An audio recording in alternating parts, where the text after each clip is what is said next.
Today, I shall regale you with 6 reasons why you would rather not find yourself ensnared within its grim darkness. Indeed, I could simply intone the names of the 6 tyrannid hive fleets, accompanied by the score of an epic symphony, and believe me, that alone would suffice to convey why venturing into this realm is foolhardy.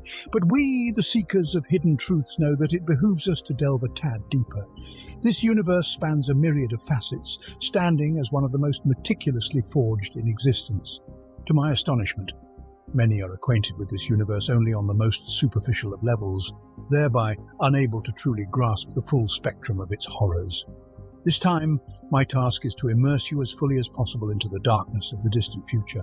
In order to enhance the sensation of presence, we shall transport ourselves 40,000 years forward along the timeline and attempt to live a brief period as an ordinary citizen of the Imperium, naturally without being the spawn of a noble lineage.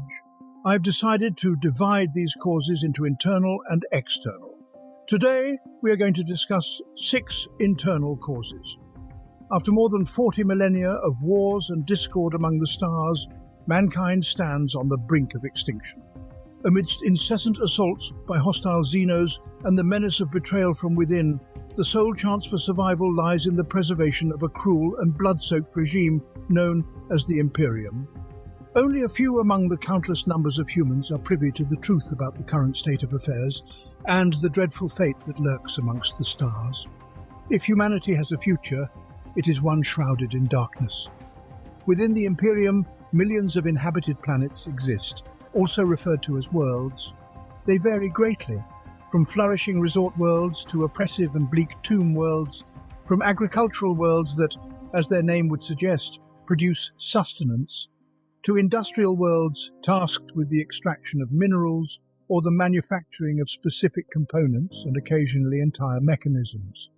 From the teeming hive worlds to the wild realms where populations have regressed to a primal way of life due to negligence, the scars of gargantuan wars, the hostility of inhospitable ecosystems, or the isolation wrought by the eons.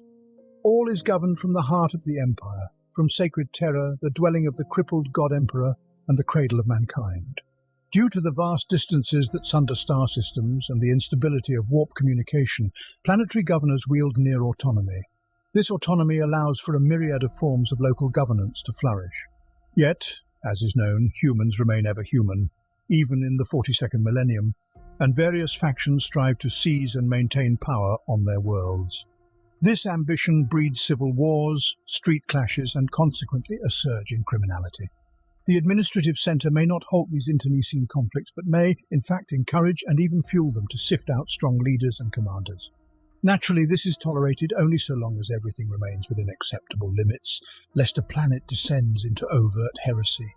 Reason number 1. Abandon all hope, ye who enter here. The final phrase inscribed above the gates of hell in Dante Alighieri's Divine Comedy. Here you are nobody and called by no name. The Imperium, a colossal mechanism dominating the vast expanses of the galaxy, home to millions of worlds and trillions of souls, many of whom live and perish in every nanosecond, their death mattering to none, as if they never existed at all. In a universe where lives are extinguished by planetary measures, your existence bears no merit. Here you are not even a cog in the gargantuan machinery of the Imperium. You are but a molecule within that cog, and your existence is justified only as long as you serve the Imperium's insatiable needs. If you regard yourself as an individual, a being of unique essence, cast aside such notions. You are expendable, traded for an extra 5 centimeters on the battlefield, an additional component for the mechanisms your hive city fabricates, or a mere handful of grain from an agrarian world. Countless denizens of the Imperium drag their pitiable lives through endless servitude, toiling in horrific soul-draining labour far surpassing the hardships of uranium mines, as if they were not hard work at all. In vast, malodorous manufactories, they labour for 20 hours a day to earn their bowl of nutritious slop or a couple of tasteless briquettes made from corpse starch, only to crawl back to their hovel in the hive's slums. There, they snatch a few hours of restless sleep, in conditions where the true value of human life is effaced under the relentless, monotonous grind. Reason number 2, the absence of tolerance as a phenomenon. Shall we cower like lambs before the wolf, or shall we stand with proud disdain against the horrors hurled at us by the galaxy? No, we shall not permit the creatures and spawn of other worlds to dwell within our Imperium. By now it is clear that the Imperium is far from a bastion of democracy. As we recall from the indoctrination of our scholastic curriculum, totalitarianism oft strides hand in hand with xenophobia. Any who dare to deviate but a whisker from the sanctified norm of humanity are subjected to persecution, repression, and death. In a galaxy where the majority of planets have been reduced to radioactive ash, adhering to the universally accepted norms of aesthetics proves a Sisyphean task. Most likely, the denizens of the world in which you exist will be touched by various mutations. This carries a bitter hint of irony, for in the Imperium, a realm where genetic purity is exalted above all, to be identified as a mutant is as abominable as to be branded a heretic or alien. Forbidden, too, are the technologies of other species, discovered amidst the ruins or within the grasp of their diverse denizens. Even if a certain mechanism promises to alleviate the burdens of mankind, it shall be publicly denounced as unacceptable, only to be covertly studied in the shadows. Though some, under special dispensation or in secret, engage in trade with alien civilizations, when a grave threat looms, the Imperium may even forge alliances with other races, such as the Eldar or the Tau, all in order to confront a shared peril. For such endeavours, special rites of Xenos consecration even exist. However, these alliances invariably culminate in betrayal. The question remains not if, but who will deliver the backstabbing blow first. In the end, the majority of those who witness collaboration with Xenos are forced into eternal silence.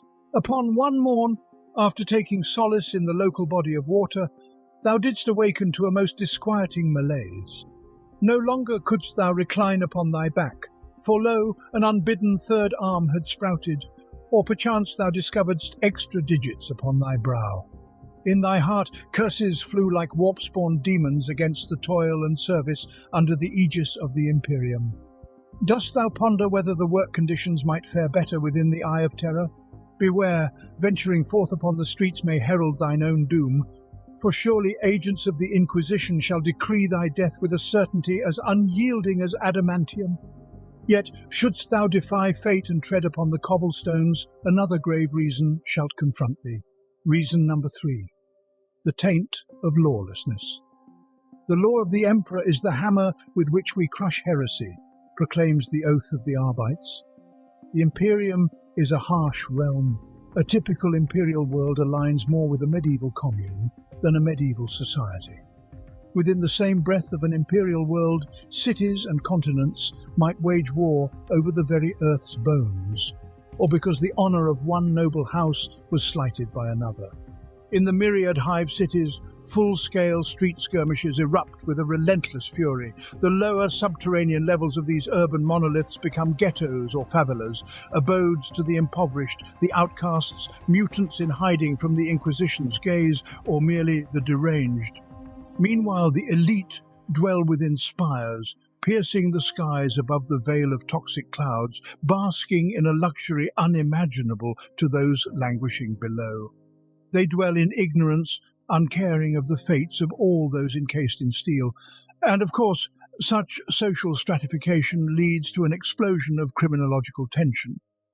Should you be so fortunate as to wander the streets and avoid the harsh meeting of your skull with a blunt, weighty object, or your chin with an object sharp and cold, no, this is not the end. You may well find yourself sacrificed at the dark altars of one of the countless cults or sects. Here, no emergency line answers you, no enforcers of law come to your salvation. Yet in the name of fairness, it must be acknowledged that upon such blighted planets, the Adeptus Arbites might still stand sentinel, embodying the law enforcement and judicial might of the Imperium. They enact judgment based upon the laws formerly known as Dictatus Imperialis or Lex Imperialis. These edicts, ostensibly books of justice, in reality often see the Arbites intervene only in breaches of the highest imperial decrees, viewing the life of a mere labourer from a towering height of apathy. Furthermore, the sin-stained grounds may host agents of various operational divisions of the Imperial Inquisition, analogues to the secret services of ancient terror.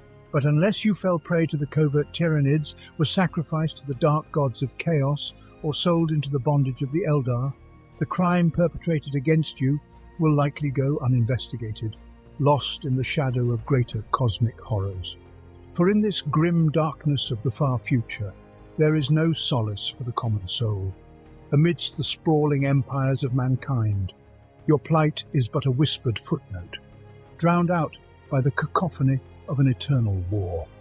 But if upon acquainting yourself with the present circumstance, you decide that it is preferable to lay down your life for the Emperor on the battlefields, then welcome to the armed forces. Reason number 4, total war. What is humanity's mightiest weapon? The divine machines of the Adeptus Mechanicus? No. The Adeptus Astartes? No. Tank, laser gun, fist? No, and no. Courage and courage alone stands supreme above all. Lord Commander Solar Macarius. The Warhammer 40,000 universe is one of endless war, where the principle is, if you do not march to war, war itself will march to you. Should you be so fortunate as to shirk your duty, you won't receive the coveted military pass. More likely what awaits you is a discharge from a commissar's last pistol. If due to your abjectness you were not sent to fight or to give your life on the galaxy's frontier in a world forgotten by the Emperor of mankind.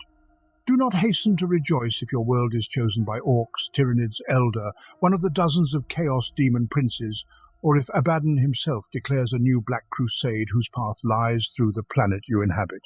And you shall be grateful if you are merely slain, for it may also happen that some high-ranking official decides they no longer wish to serve the Imperium, influenced by the corruption of chaos, the tyrannid cult, or other Xenos heretical reasons. The defense of any world of men is the responsibility of its imperial commander, also known as the planetary governor, for the enemies of humanity are legion, and to stand against them until reinforcements arrive may necessitate enduring months, even years, of ceaseless vigilance. Thus, it becomes the sacred duty of rulers to forge, equip, and maintain their own armed forces. In some worlds, this mantle is borne by official global armies or garrisons. In others, it falls to myriad war bands, clans, or hive gangs, oft embroiled in internecine conflict. Yet they will unite in the face of an outer invader. Whether by fate or fortune, these forces are likely never to leave their birth worlds, and thus you must wage war against any external or internal menace as part of the planetary defense forces, shoulder to shoulder with millions of others like yourself. Reason number 5, religious terror. Should a man wield power over 10,000 suns, should he populate 100,000 worlds with his sons and daughters, entrusting to them the stewardship of the galaxy itself? Should a man command the myriad ships among the endless stars, merely with the force of his thought? Pray tell me, if you possess the strength of will, how can such a being be anything less than a god? Lorgar Aurelian, Primarch of the Word-Bearers. If you dare to question the existence of the Emperor, unseen for over 10 millennia, or if you are an atheist, not believing in his divinity, then welcome to a realm where for just that thought alone, you shall be transformed into a servitor, essentially a cyborg devoid of your own consciousness. And most likely, your eternal duty will be to incessantly wash the feet of a priest from the Adeptus Ministorum. In an age long past, at the dawn of mankind's ascent, the Emperor proclaimed the cult of science and freedom from all religions. The official imperial doctrine declared the Emperor to be an entity of immense power, a righteous ruler of humanity and its ultimate paragon, yet still a mortal being at that. Ah, but that was long ago, and is now naught but a falsehood, mankind pondered. And now, in the 42nd millennium, we are besieged by the Inquisition, puritanical temples, and all the dark splendours of the deepest Middle Ages. Here thrives a monotheistic religion, the faith in the Emperor of mankind. The Emperor became an object of veneration after the Horus heresy and his confinement within the Golden Throne on Terra. Over the decades that followed, independent cults arose throughout the Imperium, central to which was the theme of humanity's redemption through the Emperor's self-sacrifice. Centuries later, through the unification of numerous minor cults, the ecclesiarchy emerged, to which gradually the majority of the Emperor's faithful adhered. In the 32nd millennium, the cult ascended as the official creed of the Imperium, henceforth known as the Adeptus Ministorum. All rival cults were persecuted and largely annihilated. The ecclesiarchy, the state church of the Imperium, insists on the preservation of key dogmas. The safeguarding and adherence to these dogmas are entrusted to the well-known Inquisition, which vigilantly oversees the purity of thought, as well as to the battle sisters of the Adepta Sororitas, serving as the emperor's and the ecclesiarchy's punishing hand. Despite the variations in the understanding of faith across different parts of the galaxy, only severe deviations from the tenets of faith are deemed heresy, which is brutally eradicated.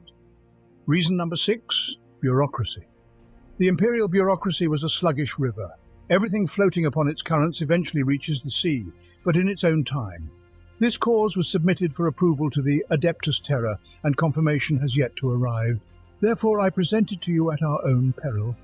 As you have discerned, this vast mechanism must be managed and administrated, lest it crumble under its own weight without any external interference. Herein lies the dilemma.